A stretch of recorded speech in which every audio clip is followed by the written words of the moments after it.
Audience interaction around news stories typically happens through comment sections or responses on social media, but a new platform called Anchor is challenging that dynamic by enabling users to engage through audio. Anchor is an iOS app that allows users to record audio clips called waves. Other users can record their own comments, up to a minute in length, in response to an initial wave. Anyone can listen to the clips or respond, and the waves can be downloaded or shared online.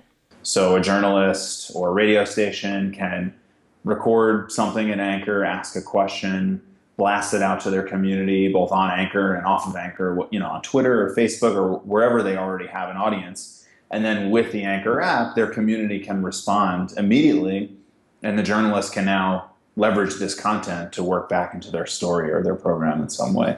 At WNYC, the team has found a way to use Anchor to hear directly from its community.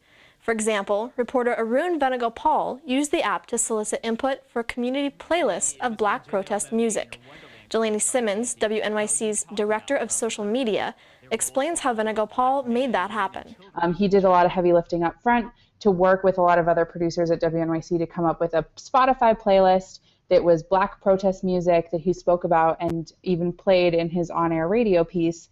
And then we followed it up with an Anchor call out. And so at the end of the audio, you'll be able to hear him say, and if you want to suggest a song for our playlist, or if you want to get involved in this conversation, head to Anchor and talk to me. Along with audience engagement in the app itself, the Anchor audio can also be exported to edit or use on other platforms. So not only your content that you record, but also the people that reply to your content inside of Anchor, you can export that content as well.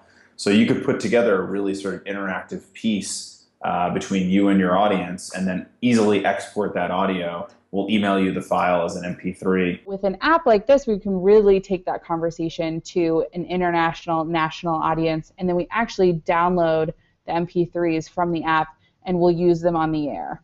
Minute-long responses tend to be very authentic, really thoughtful. There's just not a lot of trolling when it's your voice.